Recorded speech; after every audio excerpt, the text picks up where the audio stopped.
This content is brought to you by Westlund Incorporated, helping you create a vision for your life. Well, hello. My guest today is Moose Abdel, also known as Moose Abdel. He is the president and CEO, as well as founder of Struggle is Your Success, otherwise known as SIYS. It's an entrepreneurial mindset development program for youth aged 14 to 21. And this program is so awesome. It helps youth discover, develop, set goals to achieve their full potential, where they can problem solve and even shift their mindset on possibility, all while building their self-confidence and finding a sense of belonging with other entrepreneurs who have also struggled. So what an amazing program. And just a little more about Moose. He also has an incredible IT background as an analyst. And so he also helps, it's a startup helping youth learn also about AI. And it's extending all the way from Alberta to the Middle East. That's so, Moose, you have a lot of things going on here. And I'm so glad you're here for this discussion with me today. Yeah, it's an incredible honor. Thank you, Kim, and having me on this podcast. Lots in the intro, but thank you. Yes. Well, and I'm not quite done because Okay. I was poking around on your website, and I can always appreciate somebody who posts their vision statement. So I just want to quickly read that because I think it really solidifies what you're doing and why you're doing it. We believe that every young person has the potential to achieve great things, regardless of their background or circumstances. By giving them the tools they need to succeed, we hope to create a brighter future for our community where everyone has the opportunity to reach their full potential. With Struggle is Your Success, we are committed to building a better tomorrow, one youth at a time. That really sums it up, doesn't it? It does, 100%. That's awesome. And Moose, I know when you and I last talked, I know this work is very, very personal to you. Yeah. And you have your own story growing up. You know deeply how important the work that you do is. So I'm really wondering if you can start us off by sharing a little bit of your background and telling us what happened to set your own life on the right path. Yeah, absolutely. There's a lot that comes with my life. So I am originally from Sudan, from North Sudan. I have deep roots to Egypt. My mom has a lot of relatives, and we have like an Egyptian background as well. Okay. Raised in Canada, all over Canada, of course. But Calgary's home, so I'm a first generation Canadian. My parents immigrated to Canada, I think, in the early '80s. That's a little bit about my background and where I come from. I'm the oldest of five, and also, yeah, we're a very strong family, but also we come from a lot of pain and struggles and roadblocks in my life. So I come from divorced parents for 30 plus years now, intergenerational trauma for years back ahead through my father and his generation. But yeah, So what was that like for you growing up in a house that had some struggles like that? Yeah, so when I talk about intergenerational trauma, it's like a culture of a way of parenting. And that type of parenting can be toxic parenting, violence, trauma from the past. I never had the opportunity to have a good life growing up. Like, I never had an opportunity to make friends or play outside. Like, I never had I never had a normal life, and it's just not me. It's my siblings also. So my mother would always constantly trying to find ways where she would keep us safe. So one of the struggles of my that I witnessed, verbal abuse, physical abuse, emotional abuse that hindered my life, hindered my family's life. But that comes from intergenerational trauma, which is not just my dad. It goes on. Yeah. Right? And So you being the oldest of the siblings, did you kind of feel like you were in protection mode? Like, I'm sure you had to grow up fairly yeah, quickly like in that role. it's funny you say that because my mom just she left Calgary about 4 days ago, and she came and visited Calgary, came to visit me myself, and then we had a long conversation. So I was never on protection mode at all. So Oh, I left at an early age, at the age of probably 15 years old, to go be with my father and to come to Canada. Versus my mother had the opportunity to keep my siblings and protect them from going with my dad at the time. So I was kind of like almost like collateral to my dad, right? mm, And then yeah, I came to Cal. So I left my mom, and the reason why it's funny you say that because I never had a deep conversation with my mom until last week. wow. Yeah, and she said one of the things she said that brought me tears to my heart is she said, "I didn't leave you, and I still love you. You left me. You decided to go to Canada. You decided to go back. You decided to stay with your dad, and this is what happened." So I, there's many layers there to that there, story. there, there, there's so many layers, and it brought me a lot of tears. Where I hugged her, and I was like, "She's right." Because the trauma that I had is not the trauma that my siblings had. Mm, yeah. It was a less trauma than what I experienced. Yeah. So Yeah. Well, yeah, I appreciate you sharing that, Moose, because that's deeply personal, but I'm sure that somebody listening is going to relate to yeah, that. yeah, And that also, just that upbringing led you to some struggles. You got into some trouble. And so where did you go when you came to yeah. Canada? Like, what happened? Yeah, so basically, I came to Canada in late 2008 with my dad, trials and struggles between that. But I never wanted to have someone to control me, right? I always wanted to have the freedom to do whatever I want. And when you're that young, at the age of 15, and then all the way to age of 18 years old, you don't know what life is, right? You don't have no guidance, right?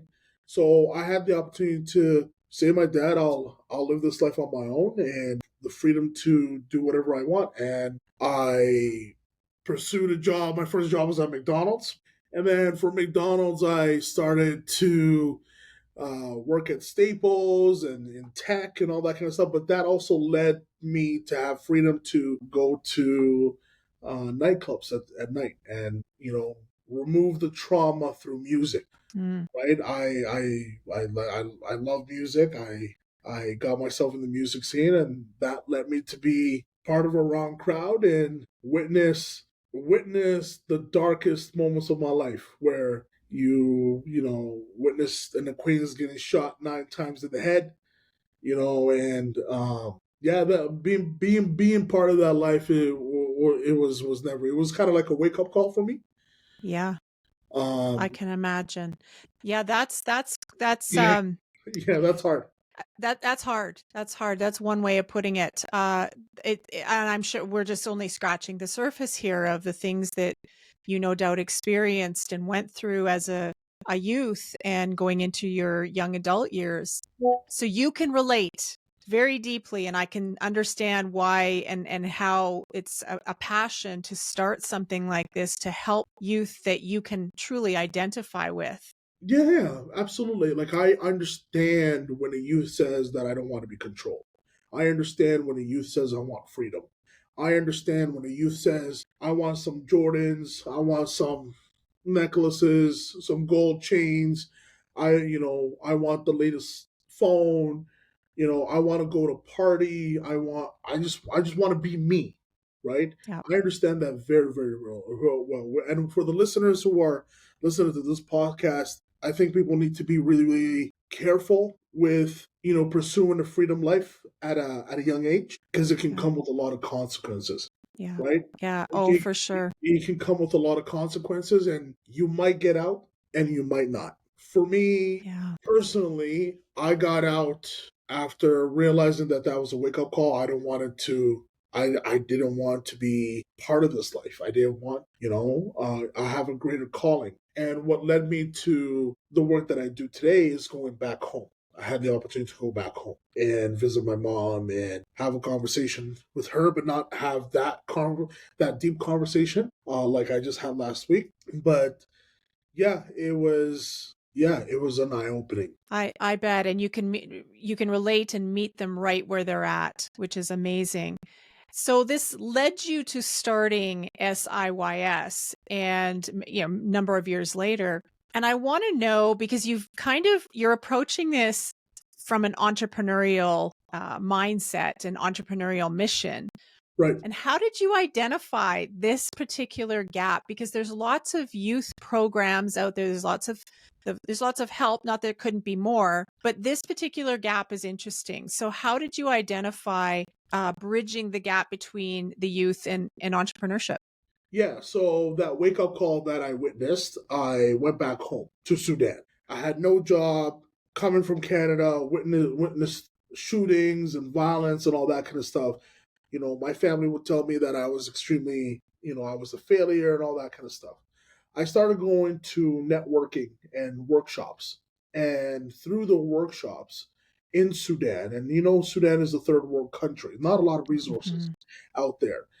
I found out that the youth out there were starting businesses and making money with minimal resources, with less capital. Like, we're talking capital as their capital to start a business is like almost $10. And they're using their imagination and they're using their resources with sand, with sticks, with leaves that they can cut from the tree and make it as a bag or a wallet. Yeah. So I looked at myself and I was like, I was surprised. And these youth also come from trauma, also come from divorced parents, also come from not having a strong educational system. I looked at myself and I was like, I'm a privileged Canadian. This is an opportunity for me to go back to Canada and start Struggle is Your Success, which is the youth entrepreneurship mindset. And I felt that the youth in Africa, in Sudan, they're using their mindset. And Yep. here in a first world country that we have resources and we have the educational system and we have the structure, these youth are in their head. You're so right. I mean, just listening to you talk, Yeah, I know the power myself of creativity and a creative mindset. And sometimes I know so many businesses have been started during recessions and when there's a lot of stress and pressure and lack of resources. So this makes sense to me that when you're under this kind of these circumstances and these conditions, it's really not a hurdle at the end of the day for using our creativity. And these kids, that's so amazing that they just found a way and to tap into that. And you're right, like coming back here, if they can do it, Canadians can certainly, you can absolutely. show them how to figure this out. That's wonderful. Yeah, so I came back in late 2018. I went back to Sudan in 2014. I came back to Canada in 2018. I was in Windsor, Ontario, and I started Struggle as a Success. I didn't know what it was, but I searched something called the NEET status. So NEET. So not in education, not in training, not in employment. The NEET status. Yeah, Yep. not in education, employment, or training. Sorry.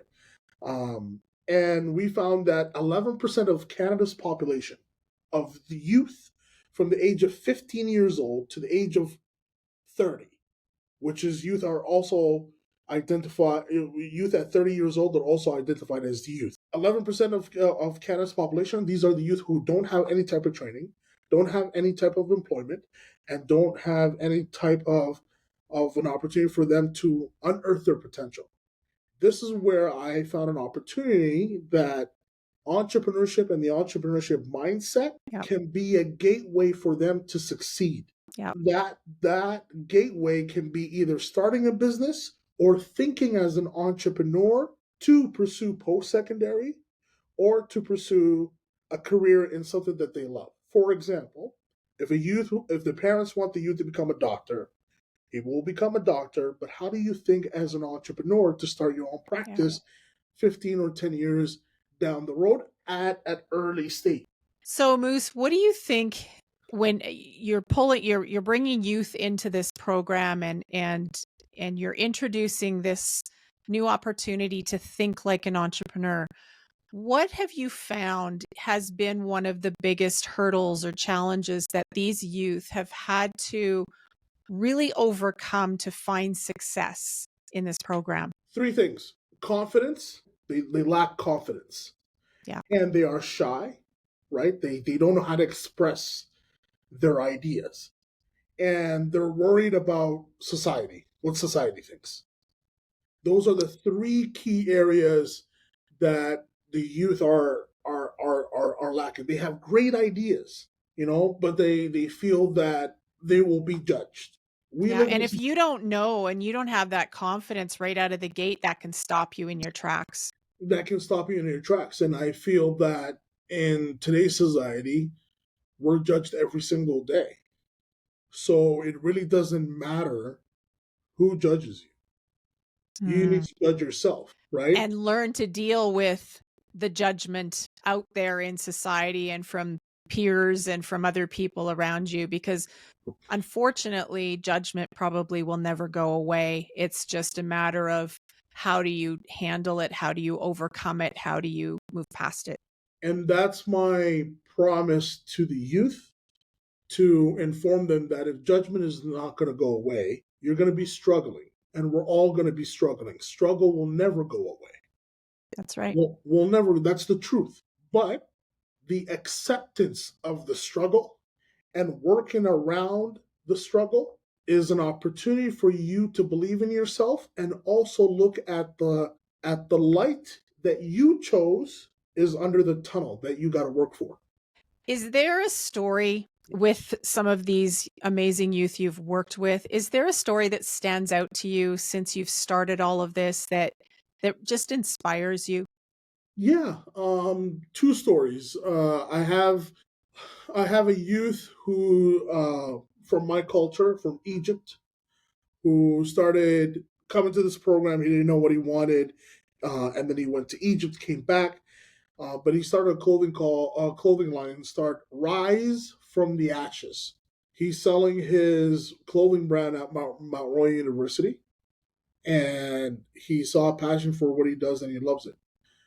There's another youth who was also a little bit lost, didn't have the confidence, started a company called Visionary Ventures. It's a filmmaking company, and he's actually doing our Struggle is Your Success brand video. Oh, Um, wow. That's full circle. yeah, that's what. So he never thought that he would have an opportunity to do that and have people who believe in himself. And I think it's all about opening doors. It's all a conversation, Yeah. right? So for Yeah. me, going from IT to do what I'm doing now, it's all a conversation, and it's never too late. It's never too late. You know, That's so true. it's never too late. You can. It's not about even starting a business. It's never even too late to think that you are worth something. Just That's right. That's just right. yeah, just thinking about you are worth something, that it's never too late to say that. You're right. Now you're working with youth. I work with people from all ages, but I also work with some older folks and I have the same message. So you're right, that's a mindset. That is not anything to do with age. It's No. nothing to do with our past, our circumstances. It's about our mindset and what we believe we can accomplish. Mhm. That's how powerful that is. It's so powerful to accept, shift, change, reiterate the mind that will give you the power for you to accomplish anything. I think there's a rule. I don't know the exact same, but they say if you practice something for 21 days, Yeah, it becomes a habit, that's right. and that habit can grow. It turns from a habit to something that's in it. It's in you. Like you have to do it, whatever you can. And I think these youth are They don't know that. They don't know that it's just 21 days of consistency and hard Or work. they've created the wrong habits and now Or they they maybe create don't them. yeah, they Yeah, don't understand they can create some really great ones too. yeah. So yeah, That's wonderful. And I know a big part of the program, and I know something that you spoke of that you're passionate about is mentorship. And I want to know, how important is it to have the right people? I mean, we were just talking like that. So I know it's important, but the right perspectives speaking into these young people's lives. It's something that how do you find mentors, and what do you look for in a mentor when you want to pair them up to really change the narrative in these young people? yeah. So what changed me, for me to go back home after the whole chaos of the music industry and family trauma and drama and all that kind of stuff, Hmm. was I went to the mosque and I met a friend, and that friend, we shared similar ideas and similar traits. That friend is my best friend. 15, 15 years later or 10 years later, um, and my son is named after his name. Right, his name is Ahmed, and when my son was born, I called him Ahmed because he changed my life. So, what are you looking at a mentor? I think I don't want to make it complicated, five, or I think it's just 2 points, right? You need a mentor who is a good listener and a mentor that won't judge you for your mistakes and Hmm. allows you to continue to do mistakes with acceptance, but Yeah. also holds you accountable. And I think that's what Yeah. happened to my mentor Ahmed, who lives in Qatar right now, in the Middle East. If he's watching this podcast, Mm. he's one of the guys who changed my life.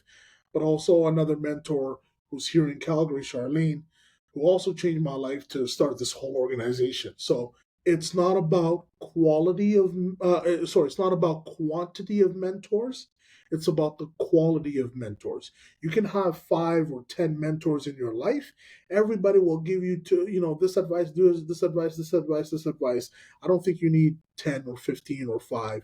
I think you just need 2 or possibly just 1, right? Yeah. Someone who can really listen to you and where you want to go. More than your therapist, more than your psychologist, someone who's dear to your heart, Yeah. That you trust. that you trust. And right, that you've built some kind of rapport relationship with, that you can be you, and who sees you for you.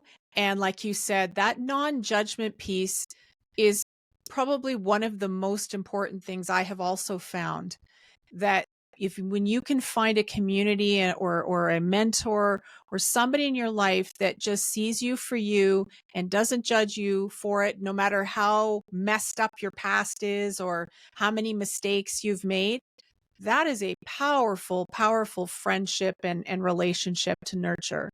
So that's really, really important. So yes, the mentorship piece, I can see how that would just be a game changer in terms of this program.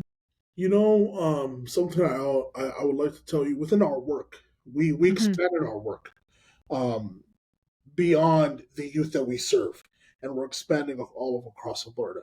But then I also looked at an angle. I was like, what about the incarcerated youth in jail? What about those kids? In the beginning of that idea, I had fear for my life. I was like, I don't want kids in jail. Why this? Why that? And there was a lot of red tape. But when I presented the idea and I went to serve the youth in jail, I can tell you, Kim, that they are the most soft, listened youth people can meet. Hmm. And they are so resilient to a level and so creative to a level that they're more entrepreneurs inside than the entrepreneurs outside. They just need a chance. They just need a chance, just one Yeah. Yeah. or a second. Talking to the correctional officers, they built that friendship. And I'm like, you guys play basketball here. You guys, Mhm. you have that dialogue, and they want to change. Yeah, And and just somebody to believe in them as well. They need the chance and somebody to believe that they can do it. and yeah, and that's what I looked at. I looked at it as an opportunity And you to create, not to create a legacy, to create impact within our society, and give donors, leaders, politicians the ability to understand that these youth deserve a hearing. yeah. They do. Yeah. Well, the structure of your program, I really like when you explained it to me. There's kind of three components. Yep. There's dream it, plan it, and build it. Yeah. Very simple, maybe not so simple in execution of it, but that's the steps. That's the program. How do you help youth dream it? Because that's the first part. And to me, when I think about somebody who's gone through some struggles, sometimes we get stuck. People can get stuck where they're at and have a hard time dreaming something else or something better for themselves. So how do you help them build their imagination and see something so purposeful that they could be doing with their lives? That's a great question. And I can say that it's also a complicated question. I'm But sure. through my research, and understanding how you think and how what the youth need, right? Um, I would say it's not that I would say I would confidently agree because I've been doing this program for a very long time. How do they imagine? It's through their talents. It's through their talents. And if they don't have a talent, it's through something that they love. And if it's not something that they love, it's basically how do they waste their time? Finding that little niche, it's in them. It's somewhere in them. Yeah. Even a talent, right? Everybody has one. Maybe it hasn't been developed yet, or maybe Never they has been haven't even developed yet. explored that Yeah, yet. yeah, never has been developed yet. If you don't have a talent, there's something that you love that you do every single day, or you do once a year, or twice a year, or once a month. And if you don't have something that you love, then please, how do you waste your time? You know, Yeah. There's because something there that you there's can work something with. there, right? So Yeah. that's how we get them to dream. That's Yeah. how we get them to dream, and then we break down those dreams into realistic ideation that are sustainable for the future. And that's Yeah. where, if you look at struggle is your success, the underlying tagline, our slogan is unearth your potential, right? It's unearthing the thing from the ground up, that you can see that there's an opportunity to make either a career, a business, or something that will change your mindset. Even though if you don't want to build a career, or even if you don't want to start a business, you want to feel safe. But how Yeah. do you feel safe? It's something that you create, you unearth, you have the ability to become responsible for your own destiny. Just as you're talking, I'm thinking how exciting that is to see a young person who's run into some trouble in their life and now has an opportunity to take what they see in front of them and build something amazing. And they don't even know it at the time, but to watch that progress and that process unfold to me would be just so inspiring. Absolutely. Like I love this work. It creates a sense of a belonging for me, and it creates a sense of purpose for me. Um, Yeah. there's a lot of great things that are coming out of this program, and it's not about me. I don't. It's not about me. It's not about our organization. It's about collaboration. It's Mm. about creating an ecosystem that government can look at this and say, this is creating something meaningful. Yeah. And given the ability for other parents to look at life from a holistic lens. So it's not a yeah. Yeah, a lot of people are being re-educated here, uh, Yeah, when you look at it. yeah, Yes, I can see that. yeah. So, Moose, if you were to look 5 or say even 10 years down the road, just in the future, what do you see? Greg, oh, give me asking me two questions. What do I see? So, with the rise of tech, with the rise of artificial intelligence, and how the world is going to be shaped in the next 5 to 10 years, I see that if we don't monetize and collaborate with technology, youth are going to, because it's their message. They're going to struggle with that. So what do I see? I see youth becoming more entrepreneurs. The entrepreneurial spirit will become the new norm. Mm. It's going to become the new norm. Tech is going to evolve to a level where it's going to be destructive in every sector. And if we don't adapt to those changes, we might find a hurdle. But also, I believe that the youth will rise and the youth will showcase a lot of creativity. The youth are going to be the face of the world's economy.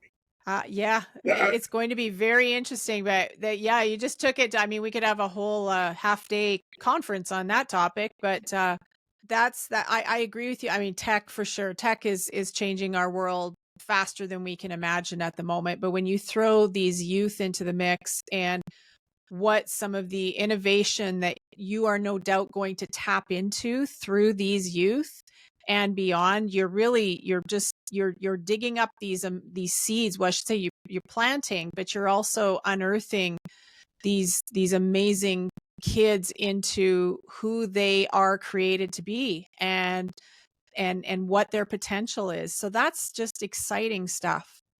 Yeah, yeah.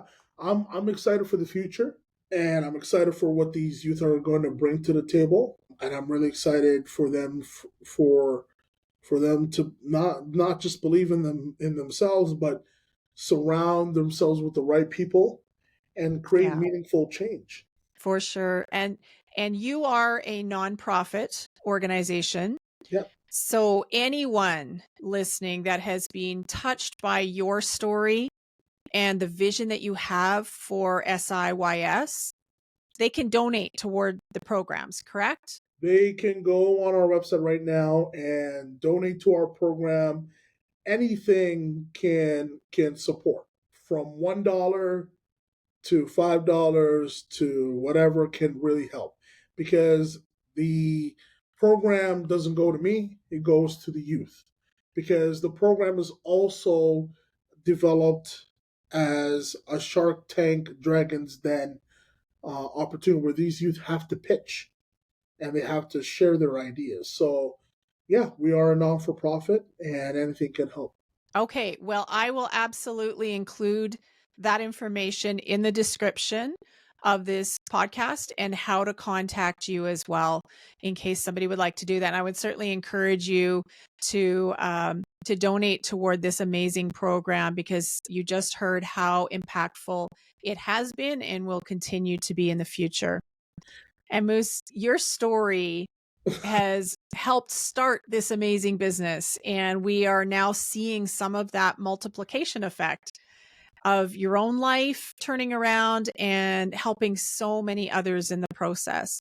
And I just want to thank you for sharing that and being personal and vulnerable in your own story, because it no doubt will touch somebody listening. And who knows, that they may find the help that maybe somebody in their own life needs. Well, Anything you want to add as we sign off here? no, I think I'm grateful for your presence and having me on this podcast. You're an incredible person, Kim. I resonate you in so many levels, and just creating this platform for people to listen. That's you're creating impact, and it's all about awareness. It's all about awareness, and I could not be more happier to have this dialogue with you. Well, thank you for that. I appreciate it very much. We're both in the business of creating impact. So I love that. And I just want to thank everybody for tuning in today, and we'll see you next time. Thank you.